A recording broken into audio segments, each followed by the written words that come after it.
very little time to hear from them, so I am just going to kick us off. I think we all know that women are the backbone of the care economy. They account for 67% of the global health and social care workforce, and they perform an amazing 76% of unpaid care work around the world. CEDAW calls on member states to ensure equal access to decent work, free from discrimination on the basis of gender or family responsibilities. And we will hear today about what's needed to uphold the principles of CEDAW. Without further ado, I am going to turn over to our two esteemed panelists who are going to give us opening remarks. It is my absolute honor and privilege to introduce Ana Palaez Narvaez, who's chairperson of the CEDAW committee, but has also served as a member in the past.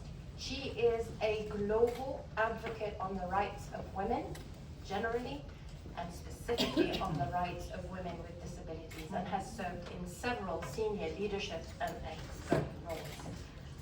Ana, wonderful to meet you. The floor is yours. Thank you very much. Good afternoon, everyone. It's my real pleasure to be here today with all of you. It's a honor because it's also a momentum for the CEDAW committee. It's a momentum because thanks to the support, the generosity of UN Women, we are here. We have here in the CSW with us a more intensive presence. The link between the CEDAW Convention and the CSW issues, themes every year is fundamental.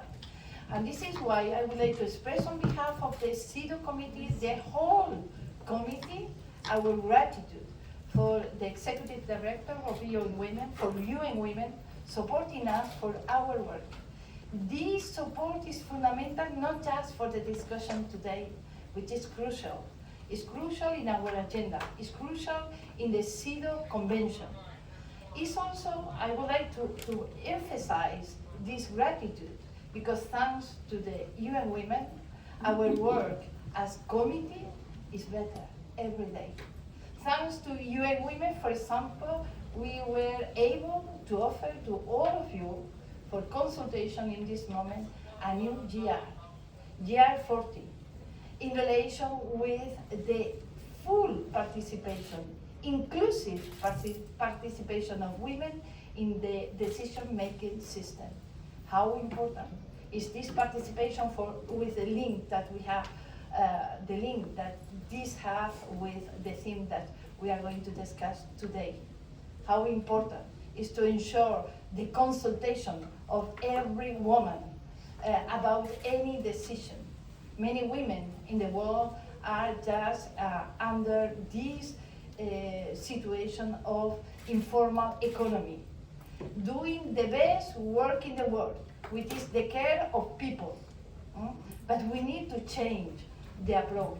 We need to change the consideration of all of that. And having this new GR in relation with the full participation, inclusive participation of women in the decision making, I think we can make also very important progress.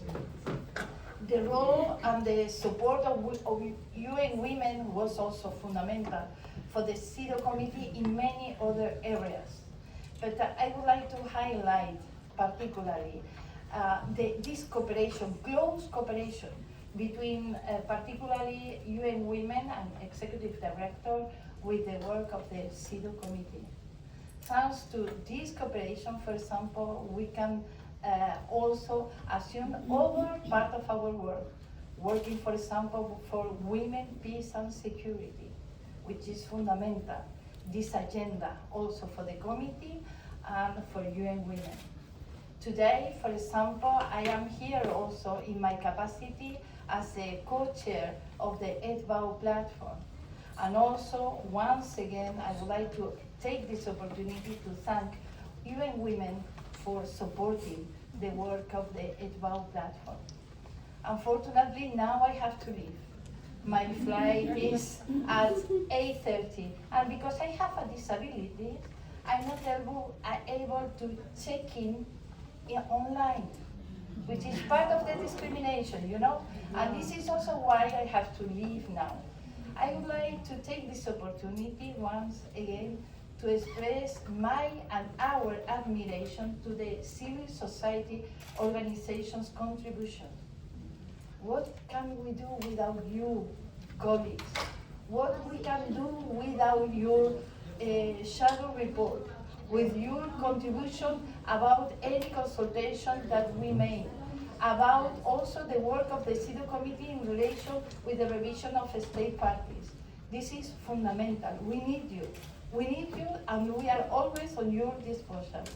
Thank you very much for this opportunity, and have a very good and fruitful consideration discussion today. Thank you very much.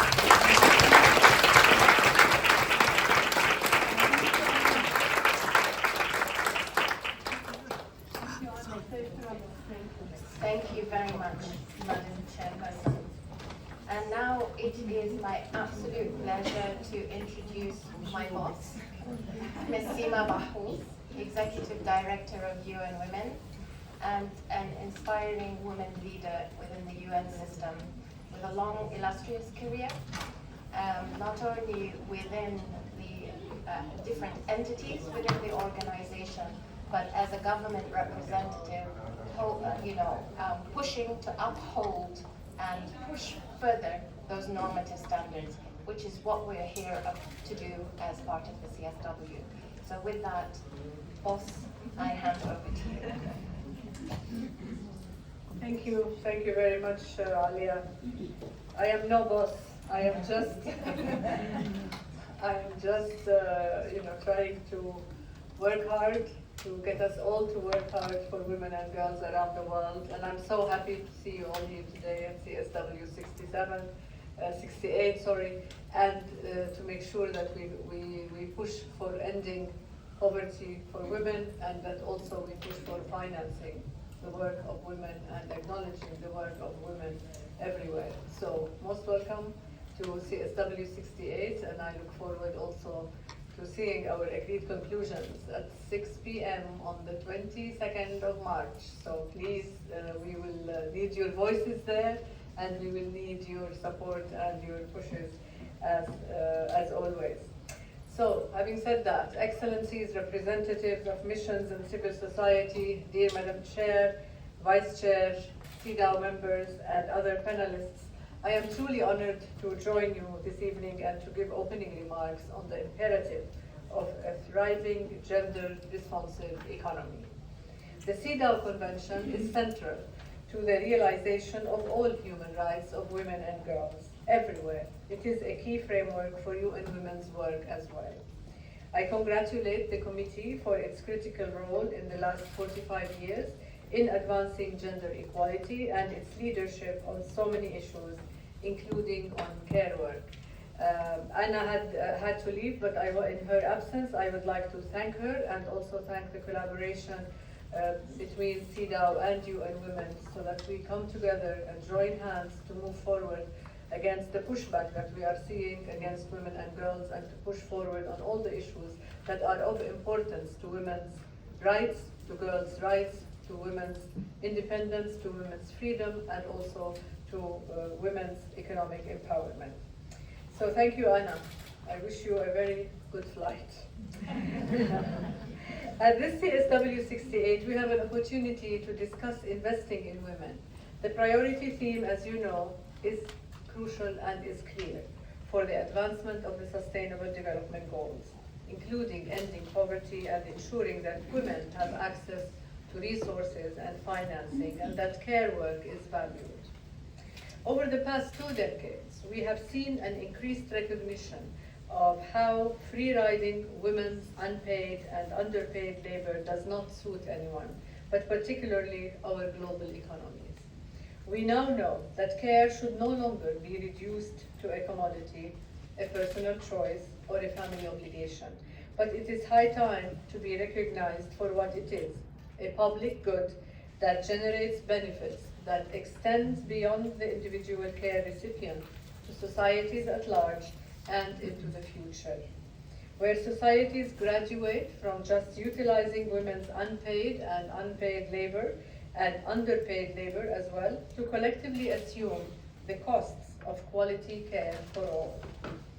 And where all workers in the care sector enjoy equal pay for work of equal value, with value being redefined to recognize social contributions, not merely market-based rewards. Care work sustains economies and societies, but it remains unrecognized, undervalued, and underfunded, as you all know.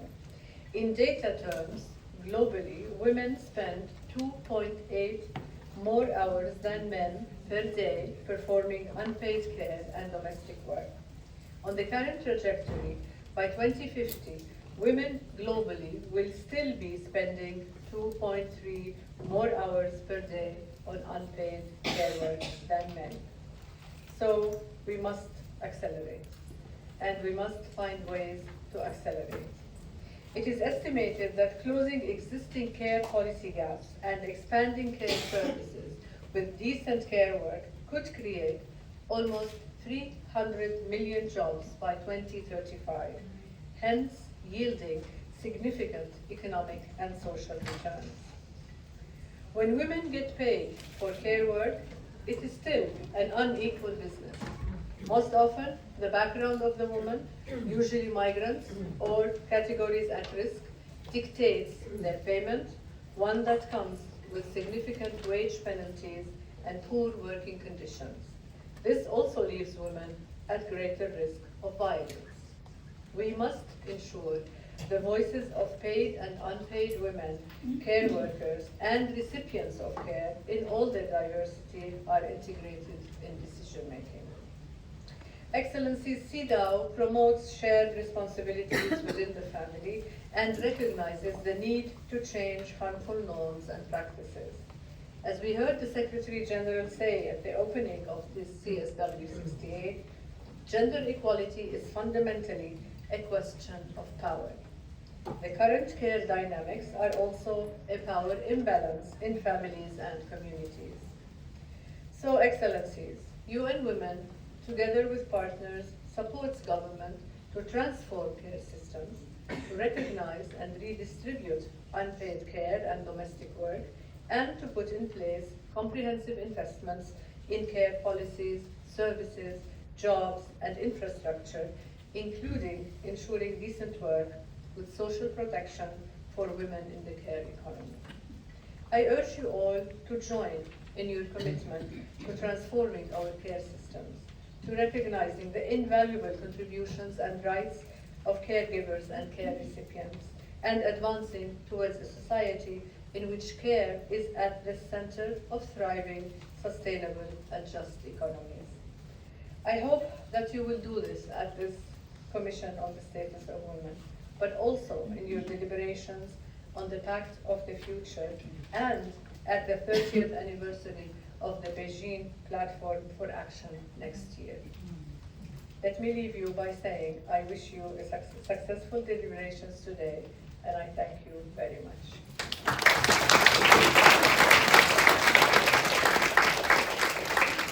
Thank you very much, Edie, for a very sobering picture, not only about what the situation is today, but what the future looks like unless we do something drastically different. I want to thank you also for carrying that triple mandate of UN Women that covers both the normative, the coordination, and the operational. And just to recognize that this partnership with the Office of the High Commissioner for Human Rights, and particularly the CEDAW Committee, is such a critical part to make sure that whatever is being done, whatever is operationalized, whatever we are coordinating, is upholding those normative standards.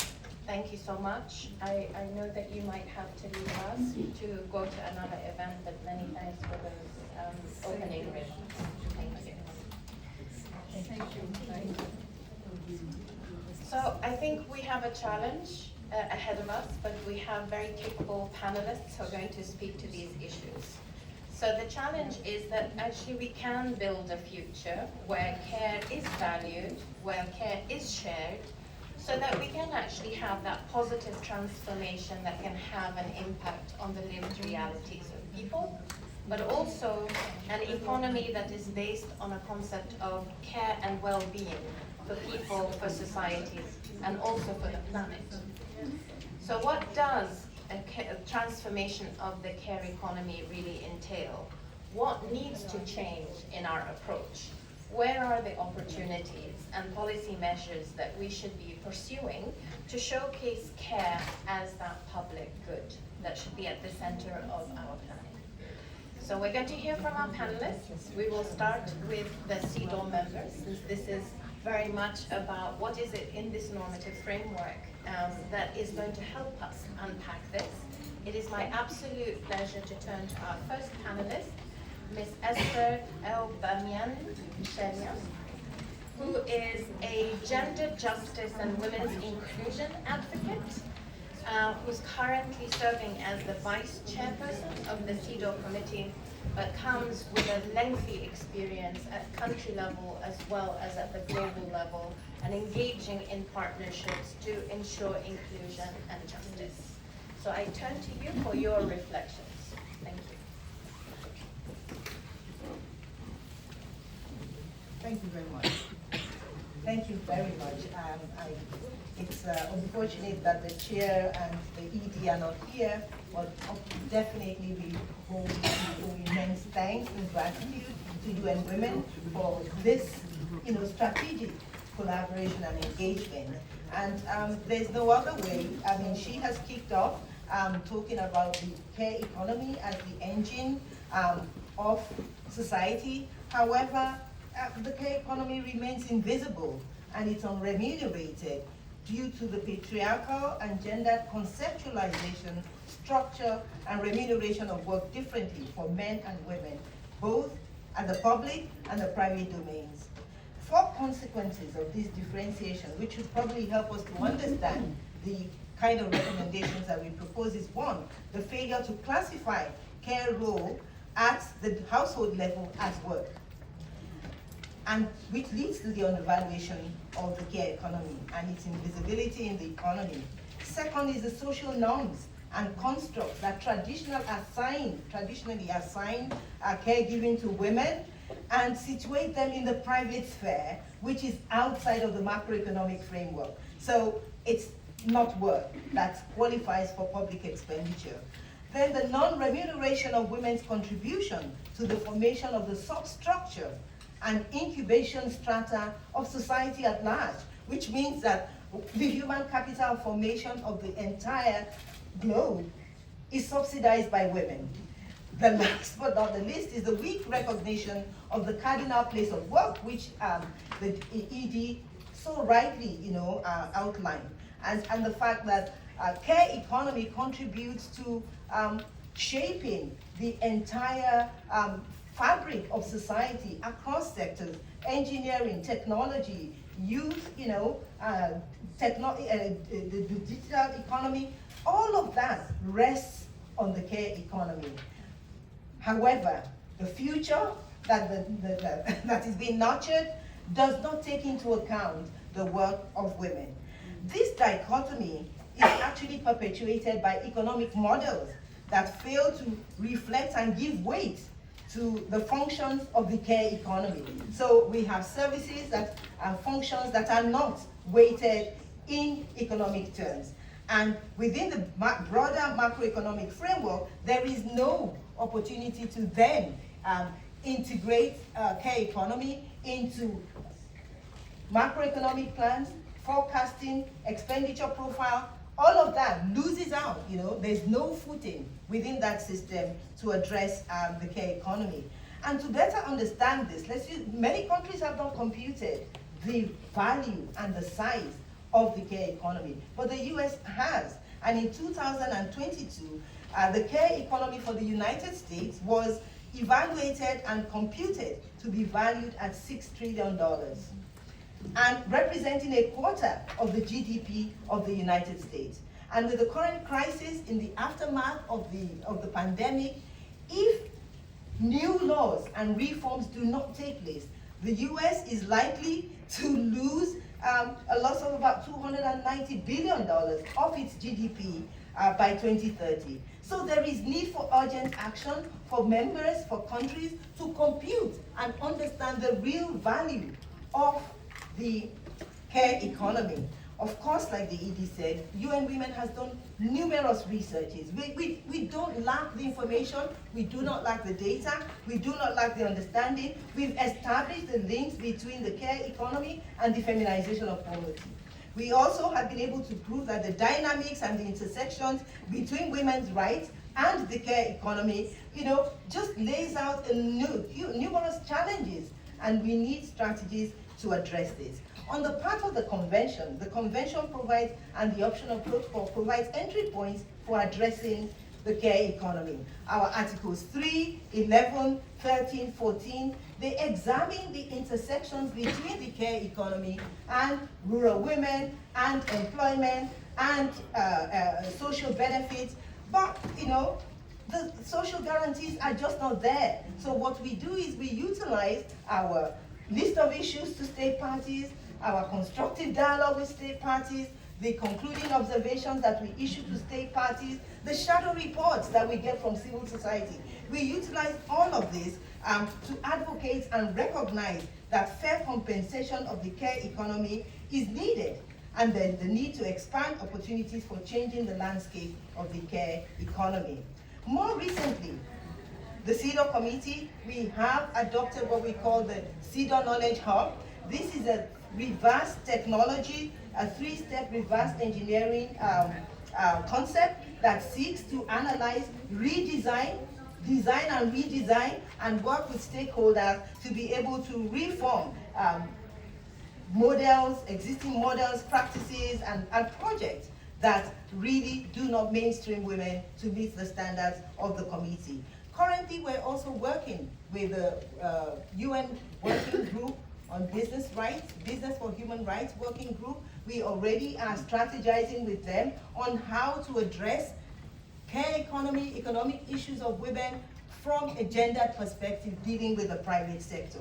Similarly, however, with all the work that we do, there is no standalone general recommendation on the economy or the care economy. So that's an area where the committee itself, due to resources, due to the array of issues that we have to contend with, we're currently working on GR40. My colleague will talk about that. We're built to work on GR, on stereotyping. Unfortunately, our colleague leading on that is not here. But we know that according to the ILO, the care economy is expanding due to rising demands.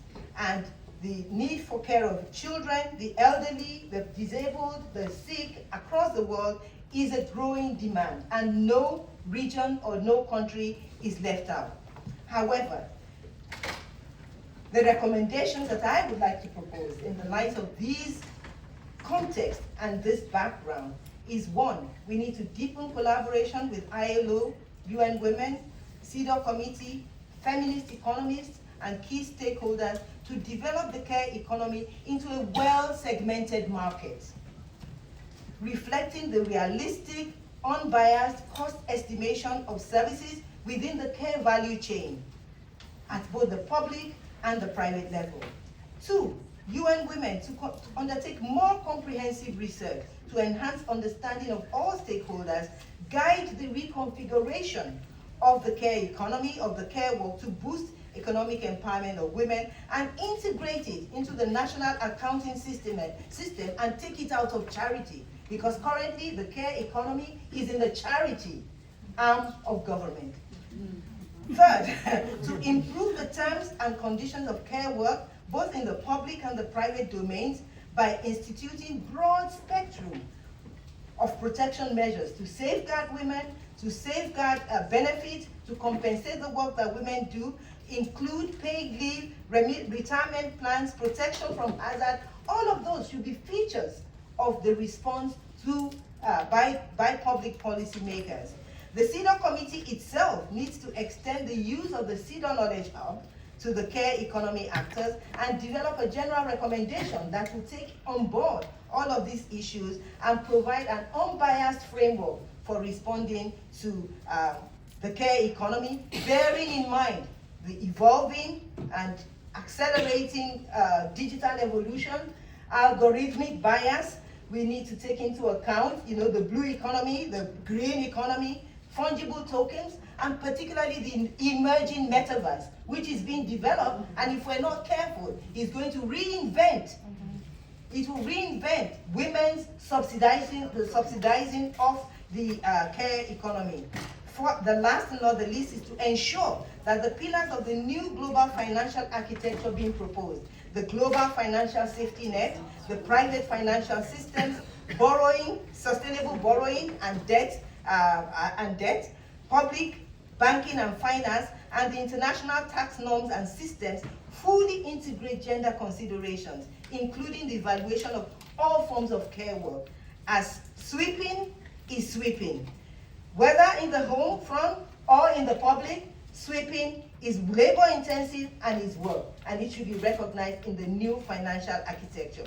Reflecting these concerns in the Pact for the Future will be a necessary first step for incorporating women's work and the care economy into the future national and global economic architecture.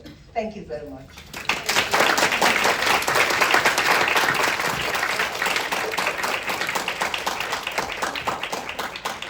Well, you answered the questions and then some. Okay. So now it's my pleasure to turn to another CEDAW member, but who's also served as the former chair of the committee, Nicole Ameline, who, in addition to serving with CEDAW, has also served as a lawmaker and a government minister in France.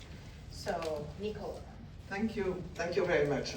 And I'm very, very happy to be there and to say that we have just published on the website of the CEDAW the GR40. We have used this event to give you the opportunity to take advantage of this.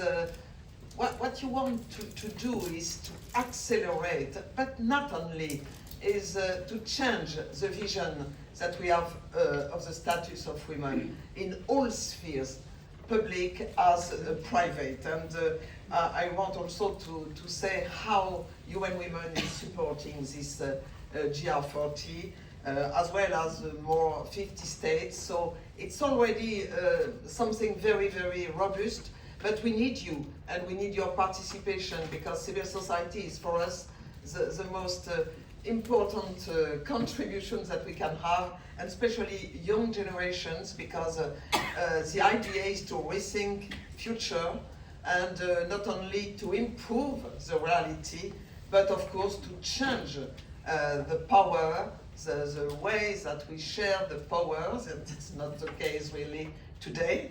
And we consider that the lingering exclusion of women from the decision-making system is not only a violation of women's rights, but a severe hindrance to the attainment of SDGs, of course, and to the building sustainable peace and development.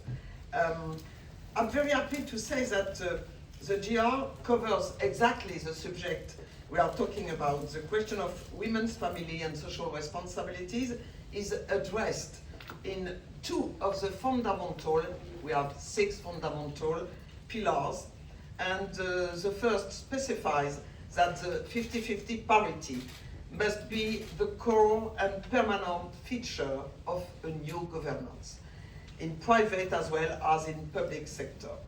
Secondly, we consider that the patriarchal system has assigned specific roles to women and men, making women primarily responsible for the education of children and the care of elders. And these responsibilities that are very important, crucial, have remained invisible for a long time and cannot be monetized, and have constituted serious constraints for women who wanted to run for elections or to have a career and to reach higher and very important responsibilities. The GR proposes a structural transformation of decision-making in the private sector, firstly by recognizing and valuing family responsibility, which must be considered as societal values, and we consider that there is 2 sorts of responses.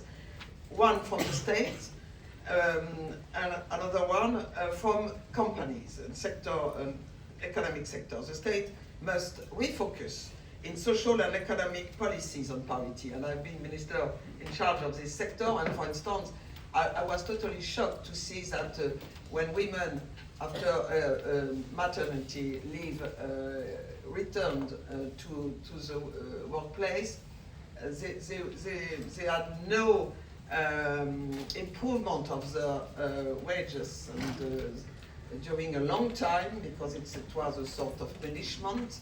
And so it's very important to take into account the value of the situation of women, and to direct social and economic policies on parity through tax incentives or benefits or in terms of retirement, and to be very focused on the alignment of attractive remuneration of maternity leave and paternity leave, because it's a very important point, really.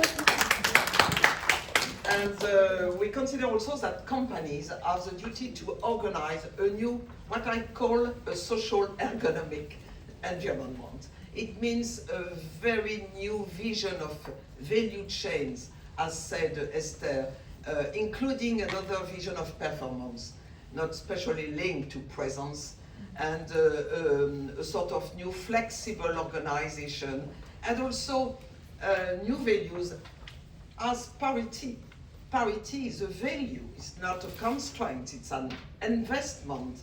So it's very important that companies have this sort of view with indicators, and also create a zero tolerance environment regarding violences, harassment, and you will see in the first initial draft of the GR that we try to catch all the different criteria to not only to facilitate the role of women and their capacity to conciliate perfectly the two lives, but also to share responsibilities, of course, in the family, within the family. It means education, it means sensibilization, and we propose an education of girls to leadership, because we consider that it is at this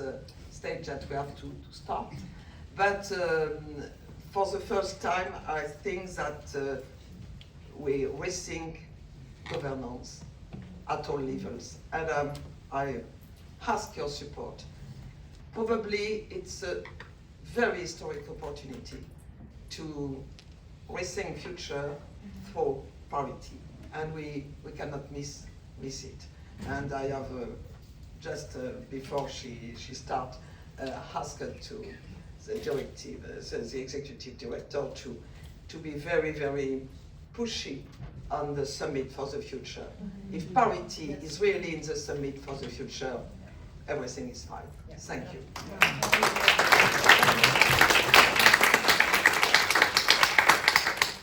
Thank you very much, very wise words. And we turn to the final panelist who's joining us from the CEDAW committee. We have with us Dr. Rangita De Silva, who is, in addition to being a CEDAW member, is professor and associate dean at the University of Pennsylvania, with experience in over 25 countries as a human rights scholar. So we would love to hear your reflections. Thank you. Thank you.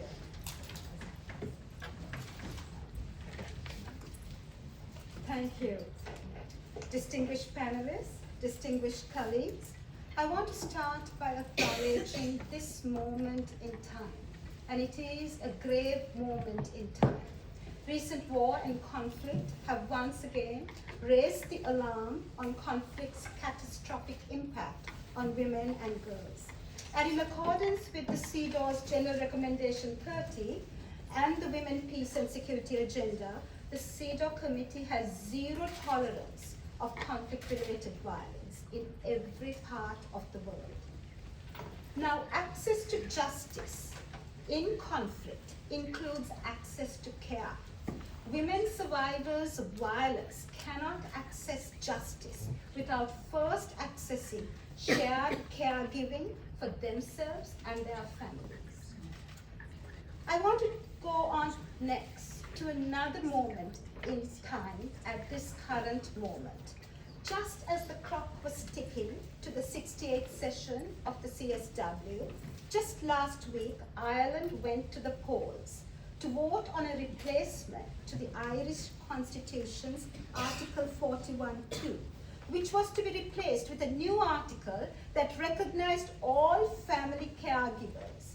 At this referendum, the public voted against it, and the language that which equality activists and our colleagues, women's rights groups, have opposed for decades remain. And I quote this language: the state recognizes that by her life within the home, a woman gives to the state a support without which the common good cannot be achieved, and that it will endeavor to ensure that mothers shall not be obliged by economic necessity to engage in labor to the neglect of their duties in the home. End of quote. The referendum on this constitutional provision on life within the home clause was met with disappointment from women's rights groups, and it continues to endure as a relic of a patriarchal past. This month, I also have a short piece with NYU Law School's Asia Law Institute on this year's CSW theme, the feminization of poverty. I argued there that poverty has historically been measured in monetary terms, such as wage disparity and GDP per capita. I argued that poverty is not only about women's poverty of economic resources, but a feminization of a poverty of rights. Caregiving is never just about caregiving. It is a site of struggle over decision-making and power and control. The cultural construction of gender determines caregiving roles. Rules about caregiving conceptually underline other rules about employment and commerce, banking, and even the very governance of the state. The discourse around caregiving is supported by an invisible network of power exercised by hierarchies both in the family and at work. The sexual division of labor appears across time and culture. In Aristotle's polis, men were citizens and women were caregivers at home. The innumerable iterations of the sexual division of labor are often grounded in stereotypes of women that the CEDAW challenges in Article 5 and in our newest General Recommendation 41, which is still in the pipeline. While Article 5 requires states to identify their own cultural division of tasks by sex and to eradicate them, 5B calls for ensuring family education, which includes a proper understanding of maternity as a social function and recognition of the common responsibility of men and women in the upbringing and development of their children. In GR 23, the committee stated that sex role stereotyping has helped confine women to the role of caregivers and homemakers. This has constrained women's active participation in the economic life of their public sector. When the CEDAW celebrates the value of caregiving, the CEDAW celebrates the responsibility of both sexes to full and equal caretaking roles. In order to transform the boardroom, it is first important to transform the role that both men and women play in shared care responsibility in the family and in the home. The sexual division of labor in the home may not be the only cause of women's poverty and powerlessness, but it is a major factor. I want to share a few snapshots from lawmaking and judicial decision-making from around the world. The UK Equality Act states that the lack of shared caring responsibilities between women and men is often the biggest cause of the gender pay gap. Women's disproportionate share of family and caretaking responsibilities relates directly to the discrimination they face in the labor market and the subsequent inequalities in their economic progress. We see that despite setbacks, care as a human right is advancing through its explicit recognition in the legislation of Ecuador, which has become the first country in the world to affirm it as the right to people to care, to take care of themselves and to be cared for, with the state as the guarantor. So there is a right to be taken care of and to provide care. Previously, only the Constitution of Mexico City stipulated that every person has the right to care that sustains his or her life and grants him or her the material and symbolic elements to live in society. Now, these laws are consistent with the ILO Conventions number 156 on workers with family responsibilities. Now, in February of 2021, during a time of COVID, a family court in Beijing issued a landmark ruling requiring the husband to pay his wife 50,000 RMB for 5 years of unpaid care and domestic work. The judge stated that housework constitutes intangible property values. So new legal constructs and new jurisprudence must recognize equal caregiving as a human right. And then finally, Claudia Goldin, my colleague at Harvard University and the 2023 Nobel Laureate for Economics, and the first woman to win the prize solo, argues that women's leadership in the marketplace is premised on structural changes to gender unequal caregiving responsibilities. Now, one of her central findings is that differences in pay and labor force participation are due not to biological differences, but to differences in the division of unpaid caregiving responsibilities between couples. Working mothers frequently hit a maternal wall. We earn less than our male counterparts. In fact, some studies have found that when it comes to compensation, working mothers pay a motherhood penalty, while fathers earn a fatherhood bonus. Women are frequently overlooked for challenging assignments or promotions because others assume we lack the time or desire because of caregiving responsibilities. And finally, I want to propose a new policy model, as my distinguished colleague would call it, a new paradigm for a new policy. What we need is a model that is not just an economic model, but a transformative model that challenges deep-rooted cultural assumptions about gender roles. Economic arguments are important, but cannot override structural changes about women's roles at work and home. Most often, work-life reconciliation have now been coded into economic terms, fostering the expansion of a neoliberal logic. In a purely economic model, gender justice principles seem to be relevant only to the extent that they represent economic gains and promote economic development. It is more important to envision different policies related to care that truly challenge the structural inequalities. I argue that the redistribution of care work call for the integration of a human rights model based on an intergenerational, intersectional, intercultural, human mobility, gender, and disability approach. That is a paradigm-changing model. And I hope that the CSW focuses not only on increasing wealth, but also on increasing opportunity and capabilities for women under the CEDAW. Thank you.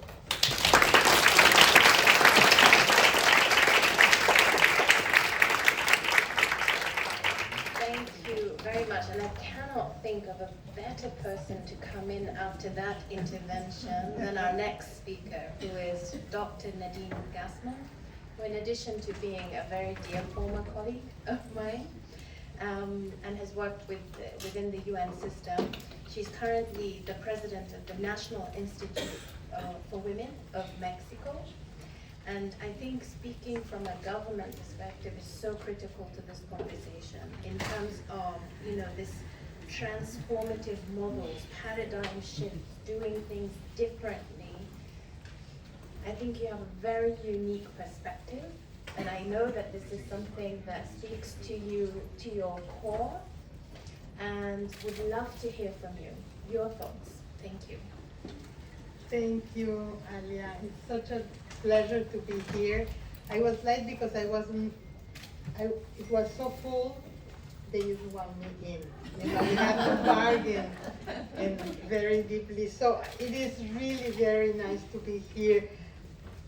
Very incredible to listen to you, women experts of CEDAW. Very, very inspiring. As it has been said throughout the day, the unjust time use and the current social organization of care work undermine the civil, political, economic, social, and cultural rights of women and girls, as well as their right to a life free of violence. This is why, for the government of Mexico, the feminist and the care agenda are a priority and a matter of justice towards women and girls, especially those in vulnerable situations. In this endeavor, CEDAW is a cornerstone for the Mexican care policy. In 2022, the unpaid care work in Mexico accounted for 7 billion Mexican pesos, which is about a fourth of our GDP. So we are subsidizing the economy. Women spend 67% of their time providing care and doing unpaid domestic work, 40 hours a week. There's no time to do anything else, you know. And in other words, they just spend 31% of their time on the job, mostly informal. Men's allocation of time is exactly the opposite. These situations constrains women from achieving economic autonomy and limits their potential in multiple aspects. This is why addressing care as a human right and as a public good requires the shared responsibilities of families, the state, the community, and the private sector. It is necessary for all of us to build egalitarian, humanistic, and feminist societies that place human well-being at the center. This is the core definition of care societies in terms of the Buenos Aires commitment. And I'm so happy, Dr. Rayita, we talk about a civilizatory paradigm shift.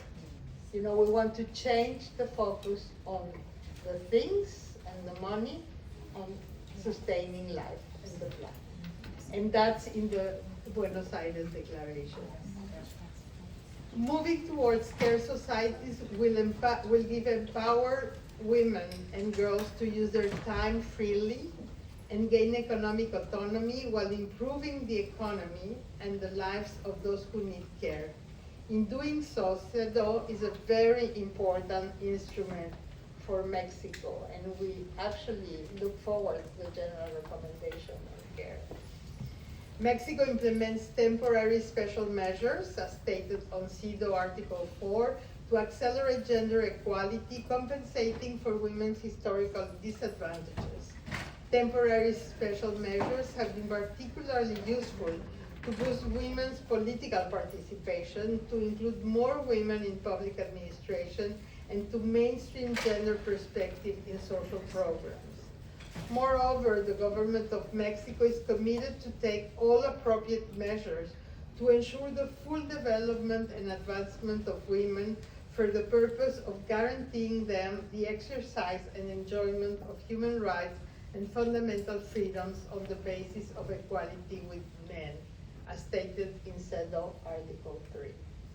One of the most important undergoing measures for the advancement of women is building a national care system that is universal, progressive, and financially sound, acknowledging that care is not an expense, but an excellent investment. On the other hand, and on another recommendation of CEDAW, Mexico is a champion on gender statistics, particularly time use and unpaid domestic and care work. As I said earlier, Mexico measures unpaid work in terms of time, labor, and money to understand the dynamics of these activities that impact profoundly the lives of girls and women and on the economy. Complying with CEDAW's General Recommendation number 17, measurement and quantification of the unremunerated domestic activities of women and their recognition in the gross national product, enable Mexico to identify opportunities to implement public policies advocating for fair redistribution of care.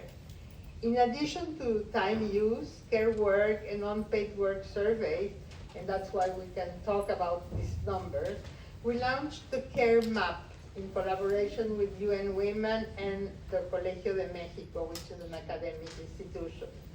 The Care Map is an internet tool that gathers information of care providing facilities available and doubles as a policy planning tool to identify potential demand and offer shortages in care giving. So it's useful for the citizen, but also for policy making. Valuing and sharing care in the near future requires the intersectional approach that recognizes the differentiated effect that care work can have in the lives of women in all their diversity, hindering their full development. Partnering, particularly with international stakeholders, represents an effective way to place care at the center.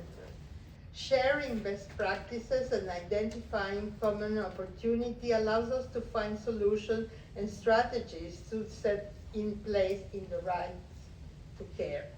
In this regard, we launched with UN Women the Global Alliance for Care as an opportunity to advance the care agenda within the framework of CEDAW.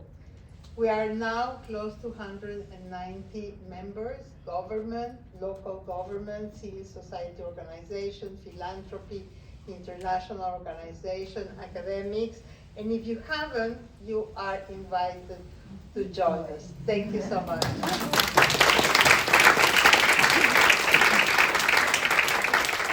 Thank you so much, Nadine. And now we turn to another important, very important perspective. We're going to hear from Jacqueline Leduc Estrada, who's the UN representative for Make Mothers Matter, which represents a network of grassroots organizations, but you also come in with your own lens and own specialization as an urban planner who looks at housing and social development, another critical factor in this conversation. So over to you for your reflections. Thank you. Thank you, Alia, for your kind introduction, and to UN Women for hosting this event. It's an honor to participate in this important conversation today with all you inspiring, prominent panelists and your colleagues. Not just to bring the civil society perspective, but also to offer, on behalf of Make Mothers Matter, proposals for how we go about building a future where care is valued and shared. And paper work is work, indispensable work that sustains families, communities, society, and economy, and that benefits us all. It must be a collective responsibility, a point which is implied in CEDAW's preamble. The upbringing of children requires a sharing of responsibility between men and women and society as a whole. Redistribution between men and women is absolutely key and supported by different articles of CEDAW.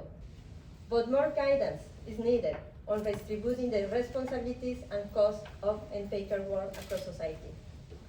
Today, we call for a multi-stakeholder approach. In addition to governments, communities, and private companies have a key role to play in recognizing, redistributing, and supporting unpaid work. Let's start at the community level. MMM federates a network of grassroots organizations active at the community level in about 30 countries across the world. They work,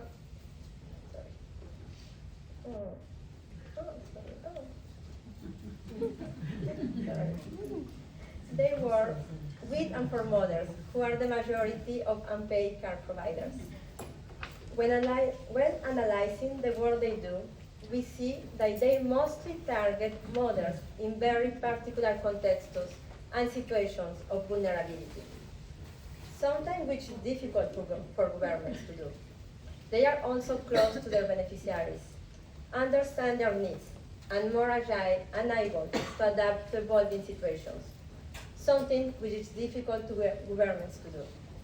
For example, our member in Morocco supports and empowers young mothers to become pregnant outside marriage and are cast out by their families and societies.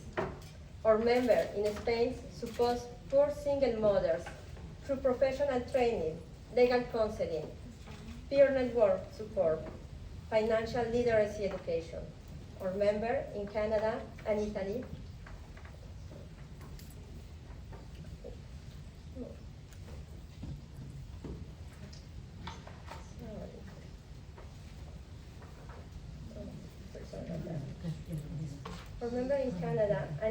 supports migrants' mothers and their integration in their new country.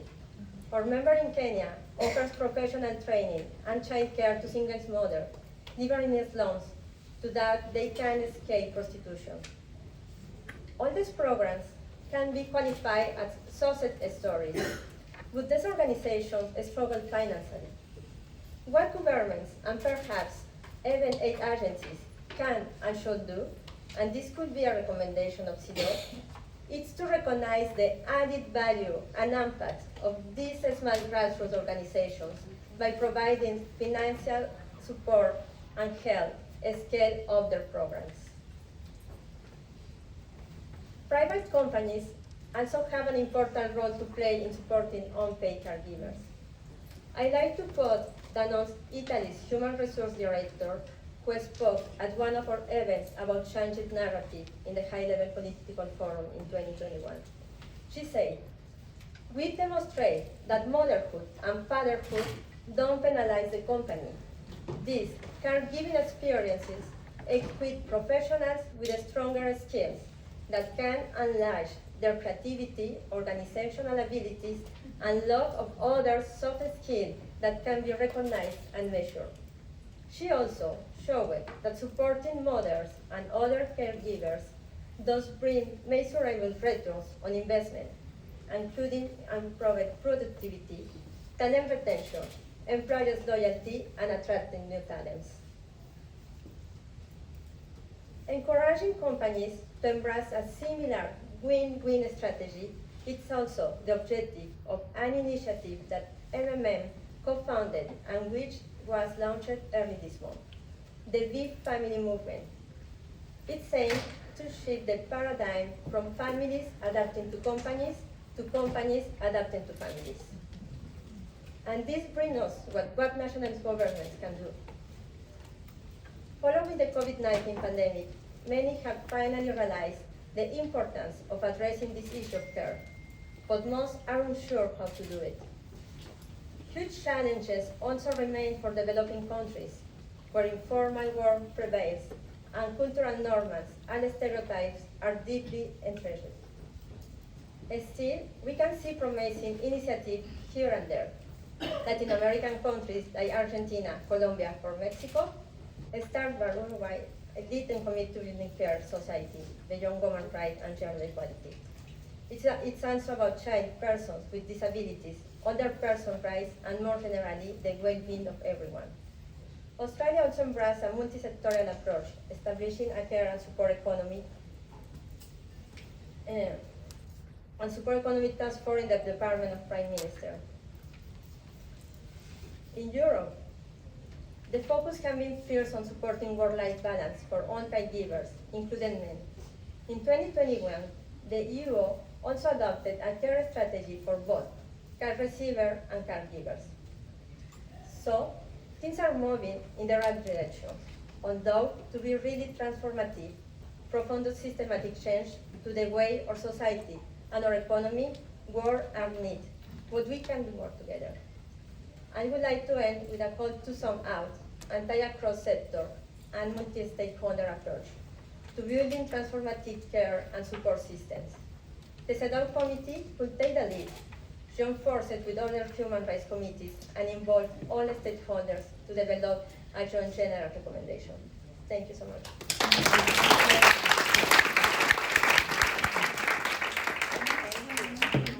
Thank you so much. much. I think we have the chance to maybe take one or two questions from the floor, if you are allowed.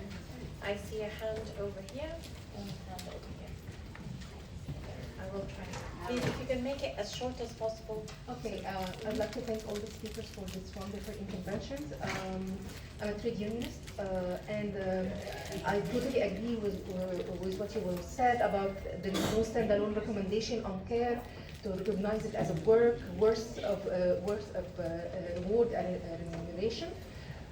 But there is a good chance this year in the International Labour Organization, the next meeting in June. The main topic is decent work and care economy. So it will be a great opportunity as trade unions, NGOs, and UN Women and CEDAW to just come together and ask to draft this kind of recommendation to recognize the care as a human right and something that it should be rewarded and redistributed between within the household and the state. Thank you.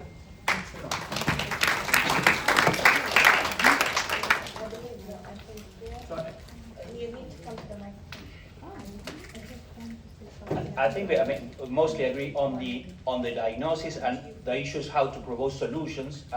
And I would say CEDAW is in line with target 5.4 of the SDGs on the idea of valuing care work, both economically and symbolically, provision of public services, and co-responsibility of men and women in care work. We haven't spoken much on the issue of provision of public services, which is particularly important for the women in the informal sector, because all the private solutions care for middle and upper class women that can delegate the work on other women, which are usually migrant women.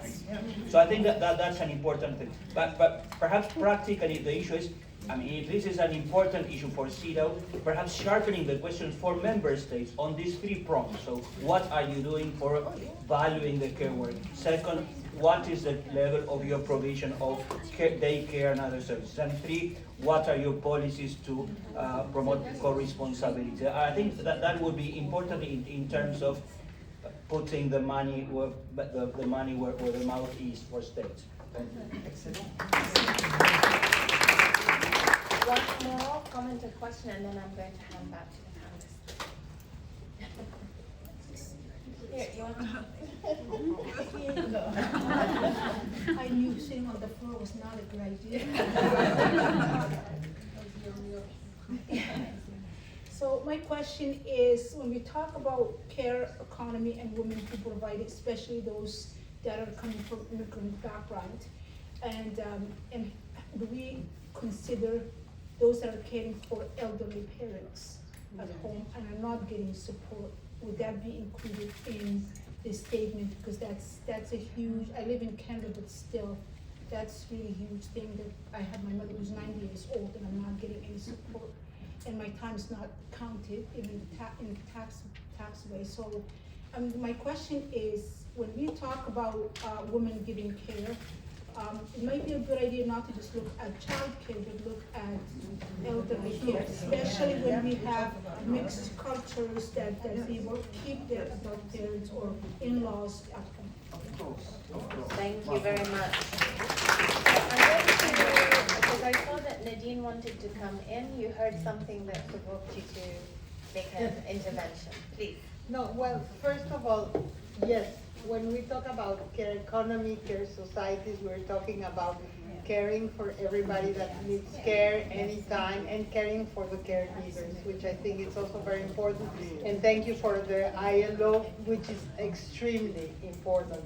The other thing I wanted to tell you is that in Latin America, Argentina brought to the Inter-American Court an advisory opinion to assess care as a human right. There had never been so many amicus in the history of the court. There are more than 130. They were heard this week as we were here, and we hope we will have a very good resolution, taking what you say, how important also these laws and these opinions are to ensure that we really work on all the sides. Thank you. So I'd like to ask the other panelists if they wanted to come in on any of the points. I'll come to you, but I think that Yes, come to you very very briefly. Yes. So, thank you for all these comments. And, you know, historically, male hierarchies drafted laws, and they were drafted in the image of men, and what was most convenient for men in terms of caregiving. But now, even when this model is changing, and many countries are adopting work-family reconciliation laws, they're still based on an economic model rather than a transformative human rights model, which really sees that this is something that is based on intergenerational, intersectional, intercultural, and calls for human mobility, such as in the realm of the informal workers. And that is why it is important that these countries do not see work-family reconciliation laws as a way in which to address their failing GDPs. That is not the only driving force. In many countries, womenomics policies are put in place in order to address a shrinking economy, where women are being called to come back to work at very high-level positions as bankers and lawyers, but without addressing the needs of those who are in the informal sector, those women who are really shouldering the responsibility of the world's work. Thank you so much. I'm going to ask you literally 30 seconds, 1 minute, because they're going to turn off the mic. Only to invite civil society to participate. Make Mothers Matters is also part of the Social Justice Global Alliance launched by ILO. We are part of the Global Alliance of Care. We do all the things that civil society can do in the UN, so I really invite you to participate, be part of committees, participate in CEDAW 40, so it's our role, it's our power, so we can use it. Thank you.